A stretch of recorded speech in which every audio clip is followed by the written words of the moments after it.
Liberians, our election is in October.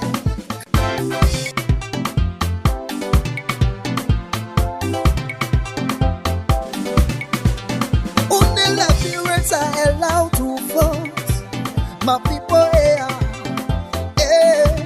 I say only Liberians are allowed to vote. Voting are your power, voting are your rights. Now vote for your leader. Vote for your leader.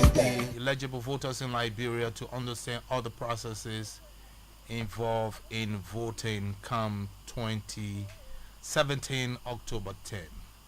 This program is sponsored by the USAID for the National Elections Commission, True Affairs, and the New Liberia Media Initiative is playing the media component. Our community radios across the country are relaying this program. Thank you out there, and of course today we are going to be discussing something so important. We want you to be there. We will be looking at some issues relating to the people with disabilities so that they all can be a part of this process. We have two big guests. I will be naming them later, but we're going to take our team music, and then when we come back you will know who the guests are. But as usual, please start getting set, because we have two numbers you need to call. We have 0880-514-096. We have 0776-089-713 to be a part of the process. Election sent to you is for the National Elections Commission. Kota Doba is here, your presenter. Please keep tuned. Voting are your power, voting are your rights. Now vote for your leader. Vote for your leader.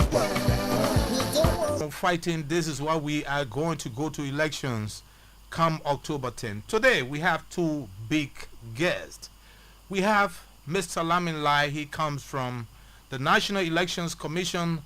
He is the executive director. This is not his first time being here, and he's someone we love to talk to because he has answers to the questions. One of the groups involved in sponsoring or creating that avenue where institutions can help Liberians understand what the electoral processes are, it is the UNDP. And today we have the project manager at the UNDP elections office. Is Mr. George Baratashvili, right? Yes. Is that the name? Yes. If it's not right, please pronounce that name for us. Baratashvili, but you are absolutely correct. Okay, thank you. So today they are here to be telling us a little or maybe more about the Tata Bala Guide. You are aware that we have people with disabilities who are part and parcel of this particular process. They've registered, they've gone through all of the processes. We have our brothers and sisters who are visually impaired, and they have to be a part of the process. And because the National Elections Commission and partners want these people to be a part of the process, things are now in place to make sure that they are a part of the process. But how do we go about understanding what the Tata Bala Guides are?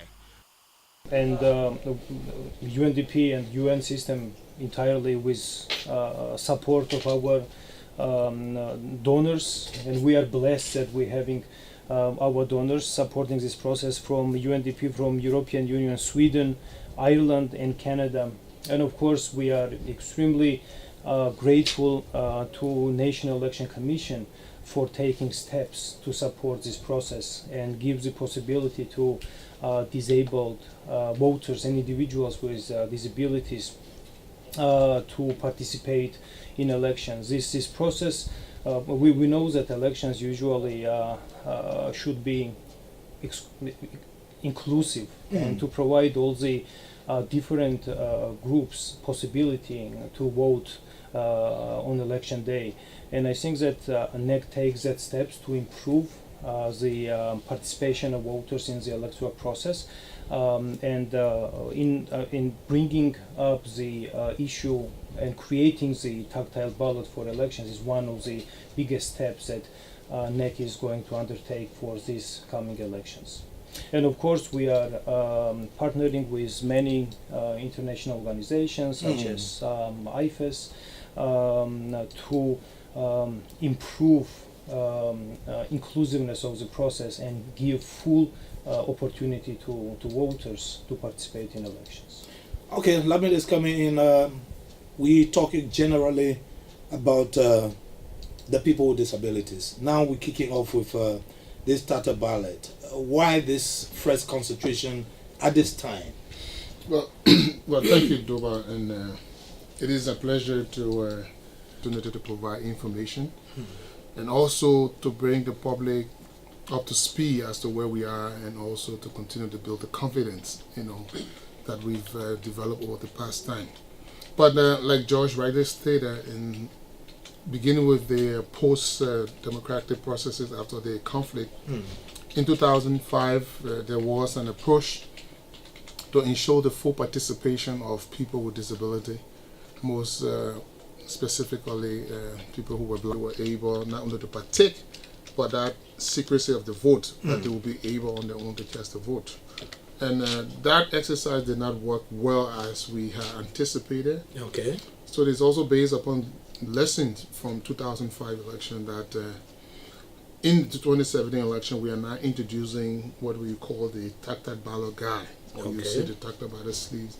That is even more friendly and makes it even easier for people with disability to be able to fully participate in the elections. Okay. So what's going to be the first step? The sample of the tactile ballot guide is here, but that's not all. You are bringing in something that even the people you want to have not saying they do not know how it looks.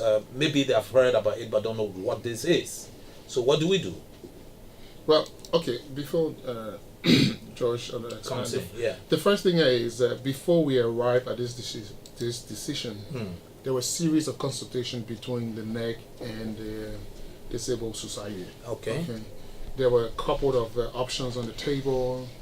There was the issue as to whether the ballot should be designed in a way like a braille, that was also considered. And after several discussions with the disabled community, we were able to narrow down using the tactile ballot guide as the most appropriate and also most friendly method that will ensure the full participation of that sector. And then so that's how we've narrowed down on it. Like you say right now, the first thing is it is part of our plan. So we actually going to be printing ballot and the tactile guide for it. So that's the first part. The next part is we need to ensure that those who will be using it, are fully prepared. That is training awareness. That's the second part we'll be speaking about. What plans and what program we have on board to ensure the full, awareness and training so that people will be able to use the guide, as much as possible. And properly use it. So that will be the second phase. But the first part, narrowing at this decision, was a joint thing between the NEC and the community. So that means the community itself is aware. Yeah, sure. Yeah, Georgie. Yeah, I think that I totally agree with Executive Director. It's first time that we are NEC actually bringing issue of tactile ballot, and we hope that the public awareness will increase the participation of individuals with disabilities for these elections. Well, time we know that it's not in our favor, but we try. Something is to be done. Yes, and when we mentioned before coming here, yeah, there is no sleeping no time. more time to sleep. No more time to sleep.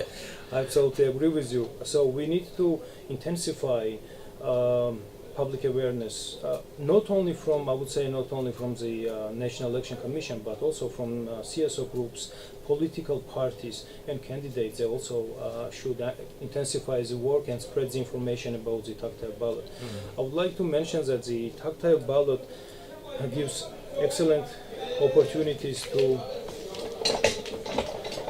Yes, go ahead, Georgie. Excellent opportunities to voters to vote place. Of course, there will be different mechanisms in polling place as based on the polling procedures to vote independently and choose their own candidate.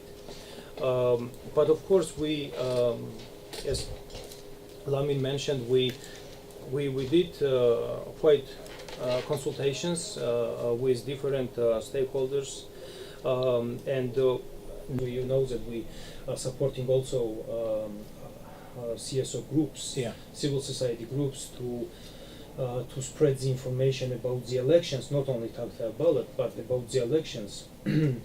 in nationwide. That includes National Election Commission, UNDP, with support of our And all the donors and all the partners, including IFES and NDI. So one of the components of this voter awareness is a tactile ballot use. Okay. And of course, we're planning to do a series of trainings for civil society groups dealing with the disability issues in different counties. Now, I wouldn't say right now which county is going to be, but we were planning to do regional trainings in Nimba, Margibi, Rambasa. So How soon is that going to be? well, it's gonna happen very soon, and we are in a process of preparation of this because we also need to have the tactile ballots printed and prepared for people to practice during this training. But I would say that it's a great innovation for these elections, and you can see how supportive NEC is to increase the turnout of voters and make it more and more inclusive. Because this is the first time people are going to benefit from such. Exactly, yes. Yes, that's. I think that the structure of the tactile ballot, what we presented, friendly, and it also ensures that voters are voting. I would say without strain, will be deployed in each polling place. Okay. So. You know that we have two elections, presidential and House of Representatives, and there will be, each ballot will have its own tactile ballot. So it's also one of the innovation, because usually tactile ballots are unique size, and you send it to polling places. And in some of the very people from the community might just decide, okay, if I'm told my candidate is at 0.5, you just write your own fingers and get there, yes, instead of calling somebody to help. Exactly. That's the point. They need to know the candidates in their positions on right. the ballot paper. So that's why we need to intensify the awareness process, and political parties' involvement is extremely important. So they can on their names on the ballot papers. And I know that NEC is also trying to introduce know your candidate posters, and these posters will guide voters for election. And this will usually tell the people going to vote. I mean, always been the case. I also want to polling place. If anybody wants to be assisted on election day, there will be assistance. NEC also gives priority to elders, pregnant women, standing in the queue. They older can always people. Exactly, older people. They can always come closer in the queue and give the priority in voting. But people with individuals with disabilities, they can also use the tactile ballot and vote independently and privately. But if they still need help, this help will be provided. So, okay, thank you. talking about how soon we're going to kick off the training to have people use this tactile ballot guide professionally and perfectly. Say that right now we are finalizing the entire design of the program. We're going to do what you call regional training. We're going to break the country into regions. This is being led by our Director on Gender and Disability. So we're going to invite members of the community to a regional training, and there we'll provide training. And as Joyce stated, one of the key things is the finalization of the tactile ballot guide. And these are all done overseas, so we should expect the first set to arrive in the country no later than the 5th of September. Once we have them in country, then we roll out the training. So the key thing that is holding the training is to ensure that you want to train, make sure people have samples that they can train on. So once those samples are in country, hopefully around the 5th of September, then we'll start rolling out the training across the country. Are you going to organizations to help with the process? Well, specifically those from the very sector. Exactly. So, like we stated earlier, this interaction started far back as in 2016. Then we've had a series of consultation with the disabled community. Consultation. It's what has led to the tactile ballot. It's just one of them. And also, we have the issue of people with disability. Actually, they're not standing in line. You're giving priority on election day. You don't have to go through the queue. You don't have to stand on the queue. And then we've had those several consultations. So right now, based on those recommendations, we're about to roll out. So we'll definitely be engaging the institutions. Institution will be forwarding names of people who will come. They will receive the first set of training. We'll also have people from the CSO, people from NEC, who will also be engaging the voters out there. They will all get this training, and then they'll move into the community. And then people from the disabled institutions will also take those training, like you used to in the TOT, take those training and now move into the different community and start to roll out this training at the lower level. So this is how this entire training is anticipated. Now let's look at the disabled commission to help people who are not visually impaired, but they also need some assistance. Well, another recommendation that came forth from our consultation was there were places in our police center that were a little bit high. I mean, there was some that were maybe upstairs on 1 or 2 floors. Yes. We've agreed nowadays to prioritize to make sure all of them are now on the first floor, on the ground floor as far as possible, so that there are easy access for people with disability. That's one recommendation that was put forward and that we've also considered, And then also the issue of people with disability not being allowed to go through the queue like like the rest of the voters. I mean, where we ensure that once they come, they are speedily, attended to ensure that they can be able to cast the vote. And so these are all different discussions, but like we're saying, because our entire process is evolving, it takes time with infrastructure and other stuff to be able to address all the concerns. Okay. But I think one good those thing are major is, ones. Yeah, I think one good thing is we're making progress, and then because the cardinal thing is you try to ensure that the process is inclusive. Mm-hmm. Yeah, so while we might not be able to satisfy all the other recommendations that require, infrastructure, like one of the recommendations I knew was building the ramp, for easy access. Most of the structure that the NEC use are all, if not private properties, but they are all, public institutions. And so it goes more than just the NEC. I think this is something that's a national issue. That while we need to consider regarding public facility, ensuring that they are more friendly to people with disability. That is the construction of ramp for easy access. Those are things that can be addressed later. NEC on its own as an institution may not be able to address all the problems. But what we did was within this recommendation, those ones that the NEC itself can deal with, those are the ones we're addressing right now.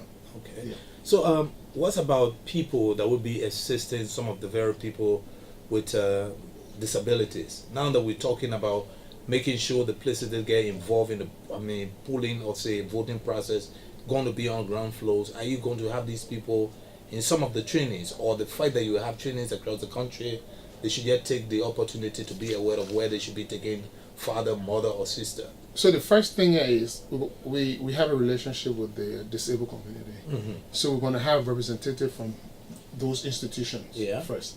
Then we're also going to be engaging our different CSOs and CBOs that are also active on the field. They will also receive those training, but we expect them to move in the communities and spread the training. You also have the next civic educators and gender mobilizer. They will also be trained too, because they're always also using this door-to-door approach. Okay. So there are different sectors of the community that will be engaged in the training. So the essence of the training is more like a TOT. You have the first group of people who receive this training, and then they in turn take it and roll it out to the lowest level in the community. It will be quite difficult to say you get all the members of the disabled community to training. That is not possible. So first we engage the different institutions. They're going to send representatives who we will train, and those people will take it back to the institution, because they've informed that they know their members, they know where the members are located, they know the concentration, and then we'll roll out those training at the lower level in those different concentrations. But in addition to that, you also have CSO, and you also have the next civic educators who will also be replicating similar approach. Yes, Georgie, comment. And then, of course, I just to add what we have a very important group of people that will be receiving training, very comprehensive training on polling and counting procedures, and these are the polling staff. And this time around, NEP will be training separately a different level of polling officials, like presiding officers, voter identification, ballot paper issuers, ballot box controllers, queue controllers, so they know all the rights and roles and responsibilities on election day. And of course, who holding the responsibility of tactile ballot use, they will be trained how to actually support this process in the polling places. Okay. So they will know very very well their rights and responsibilities in the polling place, and because NEC is very comprehensively going to train all the polling staff starting from first week of September throughout close to election day. So, during the training with the very group of people with disabilities, sometimes some tough questions come up. You know, we are in this community and we think the way to go. Some of us don't have wheels, we don't have days, and all these things come out. What have you been thinking about in this direction? Like I stated earlier, you know, before arriving in at the decision here, there was a series of consultations across the country. And this thing came out. And those consultations were followed by recommendations. Okay. You know?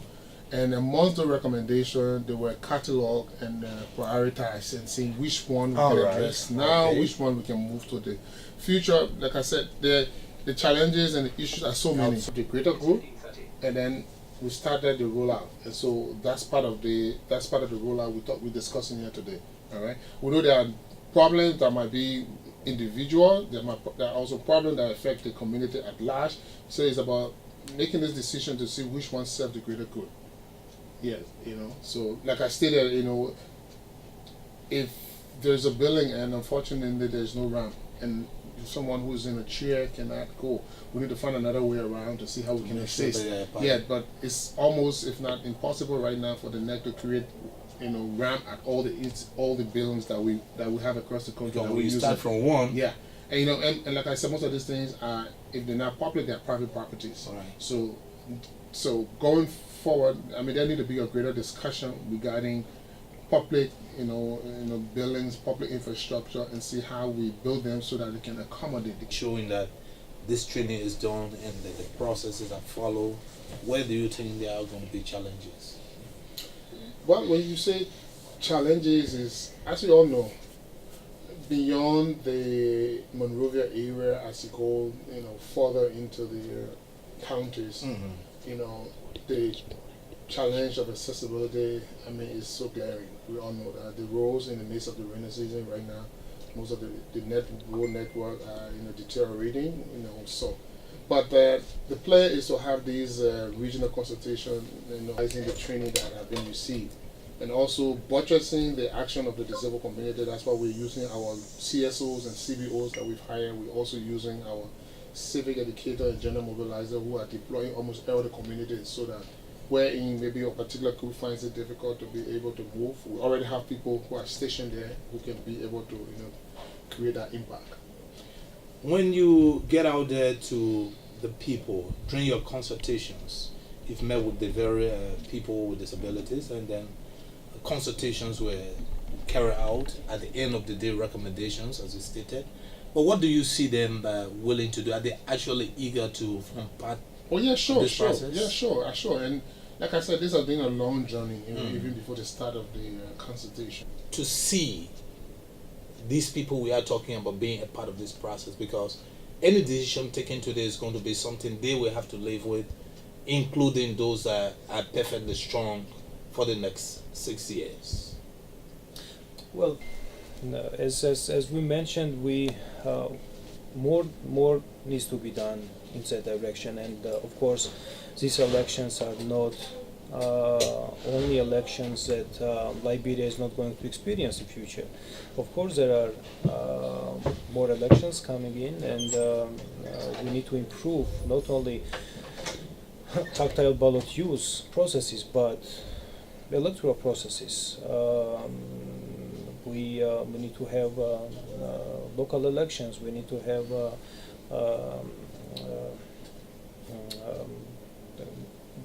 by-elections. We need to improve the participation of disabled, as Lamin mentioned, to build up easy accessibility to polling places, which is a critical factor for inclusiveness. One of the steps that NEC actually undertaken right now is increasing the number of polling places and registration sites for these elections, where we know that there were a lot of concern from previous elections that voters actually were walking long distance to polling places, and actually that was affecting the total turnout of the voters. Right now, the extra additional 300 polling places where the voters will have much easier, I would not say that full great access. There will be still voters, unfortunately, that they will have difficulties to walking, especially in the rainy season. And the elections are very rainy season in Liberia. But it does not prevent NEC to improve these processes for future elections. And I think that the giving more possibility to people with disabilities. I think it's endless process, and we have a lot of recommendations. We have a lot of international best practices and experiences that Liberia is sharing right now and accepting as well. But this process also needs to be moved forward for future elections, beyond these elections. Liberia is 100% such a big election. People are hopeful that this is going to take Liberia from one stage to another high level. What are your concerns from your perspective, talking about the background of the international community? Credibility of elections is very important. Credibility. Of course, credibility of elections, and I know that NEC does everything to make these elections free and fair and credible. Of course, the transition from one government to another is also a key factor in Liberia, and that's why we're all saying that these elections are extremely important, so it provides a transition from one government to another. I think that all elections are very important, and Liberia also had very important elections in 2005, 2011, 14. It was extremely important elections, especially when we had breakout of Ebola. So, but these elections, of course, we all want to see free and fair and inclusive. I will let you. Credible elections, are very important. Then after we turn it over to Jeff, our man, so that he asks you the tough questions on behalf of his group. The planning of elections, like I've always stated, can be compared to when you say you're planning for a war. That's the only thing you can compare in terms of the massiveness, in terms of the level of human capacity, the logistics and everything. And then, election is not only a technical process, but it's also a highly political and competitive process. All right. You have the technical operational side, and you also have the political side of it. And so we at the NEC have this huge burden to manage. And I can say, if there's no point in time that I was more relaxed. Just the other evening I ran into a couple of friends, and they said, well, we expect you to be so tense and stressed at the point in time. Why you seem so relaxed? And I think the reason is because we've been able to plan over the past. We've done what was necessary. So all you see happening at this point in time with 40 days to election is everything just coming into place. Okay. So one of the elections that will be compared to, I think, none that we've had recently. It's going to be even better than what we did in 2014 or in 2011. Liberians can rest assured. Yeah, Liberians can okay, rest Georgie, assured. you can come in quickly. Then we can take. I think that we need to also recognize that this elections is first time fully driven by National Election Commission. Yeah. We team of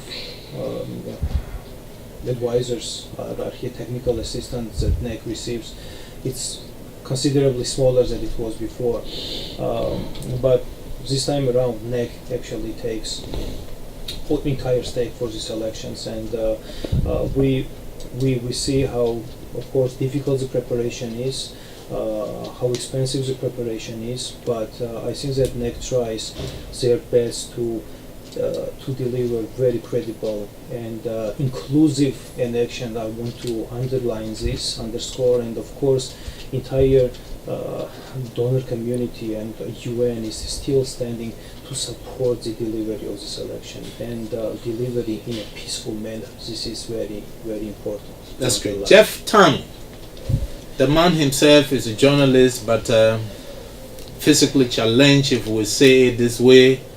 And I know you have the tough questions. You've listened to the guests. Yeah. What do you want to take on? Well, I remember 2005 when we participated in such training. Fortunately, we were sent out in the counties to do voter education likewise. Now, how are you going to target the individuals that will be trained for this round, this kind of elections for the tactile ballot guide? Okay, so the first thing is these training are going to be planned in consultation with the disabled community. There are different representation that we've been consulting with. So we're going to receive the listing first. They're going to be the initial submission is going to come from the disabled community, wherein you send in your members who we will in turn train. In addition to that, they've also informed us that there is a database, or they have records of communities where you have these high numbers of people with disability. They've already identified those different locations. So in addition to the training that we're going to provide, those communities will also be targeted, so that the rollout training goes to the community targeting people with disability. So that's the approach there. And mind you, there are even some of those disabled people who are not in, or who are not a part of any of these disabled organizations. So for those people, that's the reason why we're going to train people from the CSO. Okay. We're going to train our own next civil educators who are also based in the communities. So those people who will not benefit from the association, they also have the opportunity to benefit from either the CSO or the CBOs or our civic and voter educator. Those people who engage the door-to-door approach. All right. But Jeff, for yourself, you've just listened to the explanations here. What do you think should be your role as the group of people with disabilities to ensure that the message is out there to your colleagues, to also make sure that they can be a part of the process? Because I heard Georgie saying this is not only about, the NEG, it's about the Liberian people, civil society, and everyone. And for sure, if you want to be a part of the process, you must get engaged. What do you think you guys should be doing?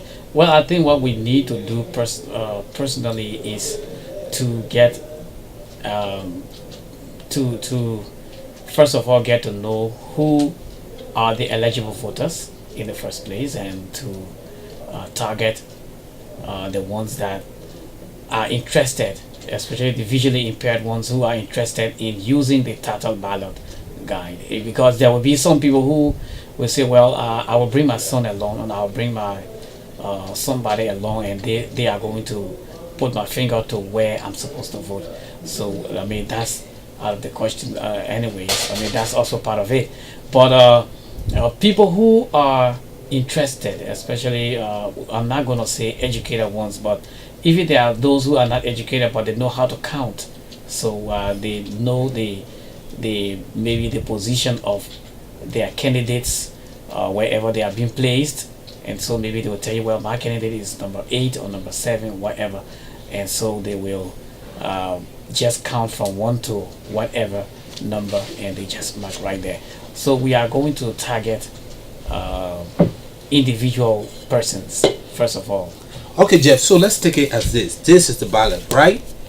Yeah. Get your finger here. Yeah, I got the Okay, ballot. you want to vote for Kota Dubai, and he's to number 5. Let me see how you get to number 5. Well, correctly. even if you have to vote, you will first of all place the paper on the desk or on the table or wherever you're going to be voting, and make sure the ballot is fit right in the guide, because the guide is what start counting from 1 up to the number that you want. So if I want number 5, I'll come right here, 1 to there. I'll put my left hand here, my left index finger, and there you have the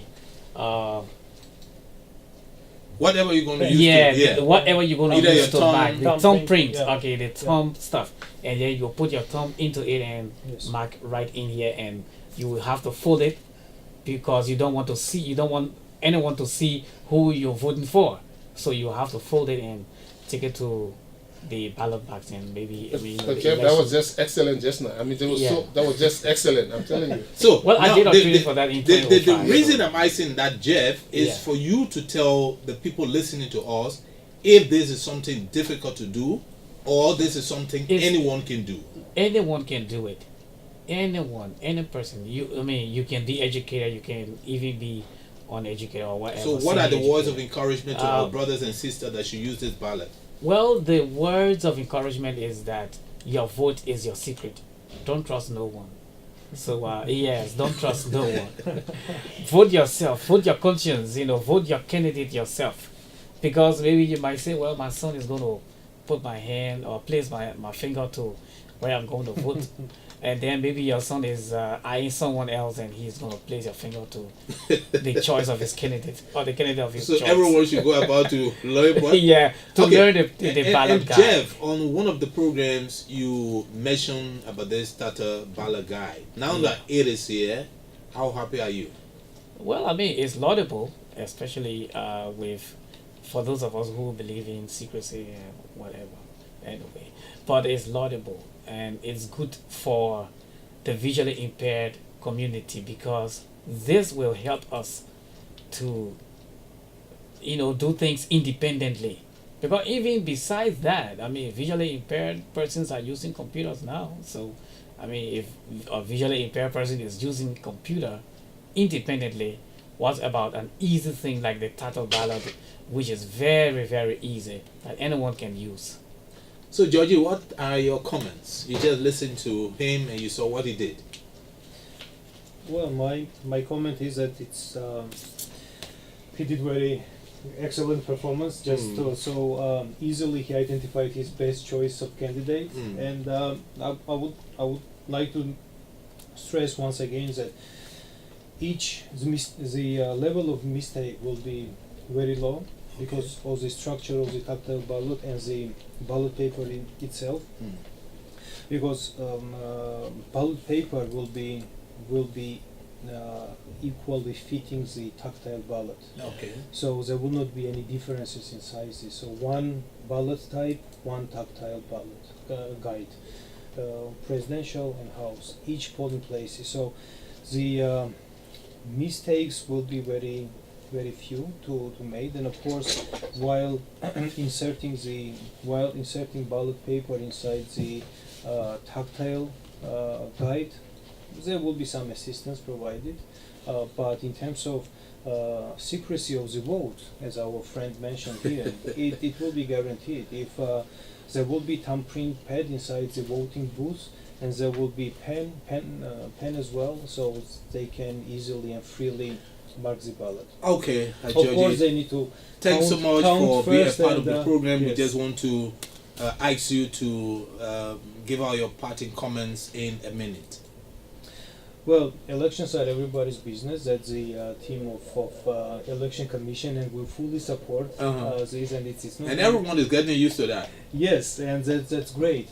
We hope that participation will be very high in these elections, because the interest is very high for these elections, and NEC is doing their best actually to deliver very credible, free and fair elections, and once again very inclusive elections. And from our side, from international donor community, I would say from United Nations, Still standing by to continue with the support. We not only standing by, but we are actually fully supporting National Election Commission in delivering these elections. Thank you so Thank you much, very Georgie, much. for being a part of our Thank you program. very much. Edie, Well, thank you. And you want to speak to what your men performed first? well, like I stated earlier, he did an excellent job, and this shows that we at the NEC, we are quite Working. interested in showing that these elections are all inclusive, and that the key thing, as he rightly stated, the secrecy of your vote. And I think it is imperative that everyone strive to ensure that you trust, like he said, you trust no one with your vote. You mark it yourself. Yes. Yes, you can trust your son, and the son And can then have his son got a different candidate of his choice, Yeah. and then he can lead you to vote for the wrong person. And I think this is a sacred duty that all eligible Liberians who are registered and are entitled to take part in this election are entitled to. So you need to guide it. Thanks so much. But I'd like to close Yes, in a minute. once more, reassuring the public of the Commission, the National Elections Commission commitment to a free, fair, credible, and peaceful election come October 10th. Thank you so much. Mr. Jeff Tano. Well, my final word goes out to especially my colleagues don't get discouraged. I mean, go out there and watch out for us or for those of the people that will be going out to do the voter education. So, get to know your candidates and get to know your tactile ballot guide. Thank you so much. Jeff Tanu is from the community referred to as the People with Disabilities. He's a journalist. He's been here on this program. We have the project manager at the UNDP Elections Office, Josh Barata Shivlili. And of course, we have the ED from the National Elections Commission, a man we always love to host because he explains the issues. He's Lamin Lai. My name is Kota Doba. Elections NTU is brought to you through the kind courtesy of AFES with funding from the USAID for the National Elections Commission. We at the New Liberia Media Initiative, of course, play the media component. Our community radios across Liberia, please, thank you so much. We want you to continue the process. We will be there on October 10th. The repeat of this program is Saturday at 10:30 in the morning.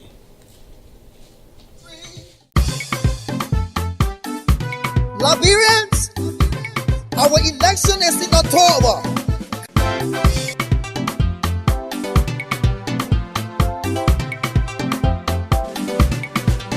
Only Liberians are allowed to vote. My people here, I say only Liberians are allowed to vote. Voting are your power, voting are your rights.